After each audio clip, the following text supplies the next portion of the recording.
The chair now recognizes the gentleman from Minnesota, Mr. Stauber.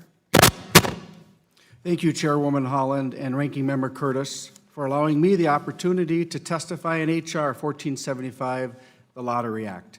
Although the economy in Minnesota's 8th district is dominated by the reliant development of resources like mining and timber, these industries exist in harmony with tourism. One of the national forests in my district contains the Boundary Waters Canoe Area, a wilderness known for multiple use and recreation. Let me begin with a little background. Let's say you and your family would like to come to northern Minnesota for a weekend of fishing walleye on Moose or Basswood Lake, two of the prominent lakes within the Boundary Waters Canoe Area wilderness. You would call an outfitter in the area registered with our local Forest Service as a cooperator to set you up with a permit to operate a small motorized boat on that lake ahead of time. The BWCA permitting process is unique and complex on recreation.gov. You must choose from more than 30 entry points. Enter the size of your party, whether you want to use a motorboat or a paddle only, etc. This is a difficult and complex system. Outdoor enthusiasts rely on their cooperators to navigate this system for them. The cooperator enters all information prior to January 30th.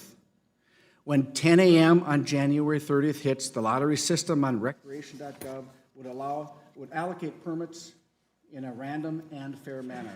It was an imperfect system, but it allowed everyone a fair playing field to receive permits for their customers. This year, the Forest Service arbitrarily altered the system from a lottery system to a first-come, first-served system.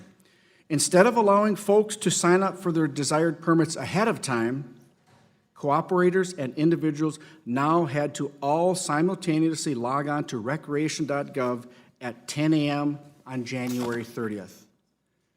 This year, my office was inundated with calls from outdoor enthusiasts and Forest Service cooperators upset about recreation.gov crashing within minutes into its, quote, go live time, end quote.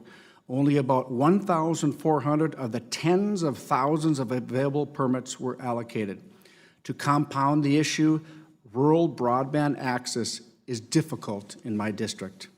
With temperatures reaching near 71 below zero in Ely, Minnesota this past year, folks had to invest time and money to drive more than 200 miles south in record cold temperatures to the Twin Cities for reliable internet, only to have this system crash. Within days, I spoke with Associate Chief Lenise Lago and Chief Vicky Christensen of the Forest Service. Both insisted the first-come, first-served system will work when recreation.gov goes live again. About a month later, cooperators and individuals seeking to use the BWC again drove down to the cities in brutally cold temperatures to access reliable broadband so they could attempt to get permits. The system crashed again. At this point, outfitters in my district were hemorrhaging money. One of my constituents, who is a cooperator, estimated that they had already lost about $15,000 in income for their small business for the summer ahead. Therefore, I listened to my constituents and introduced the Lottery Act in late February. As you can see, it simply directs the Secretary of Agriculture to return to the lottery system that worked for the BWCA on recreation.gov.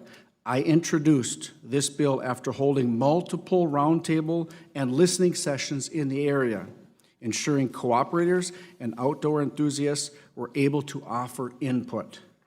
Thank you for the opportunity to testify today, and I look forward to your questions so we can move this bill forward and provide a meaningful fix to this broken system.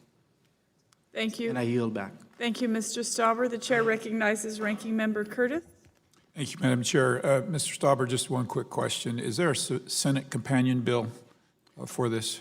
My hope is that one of my two state senators, Senators Klobuchar or Smith, will do just that. Thank you. I yield my time, Madam Chair.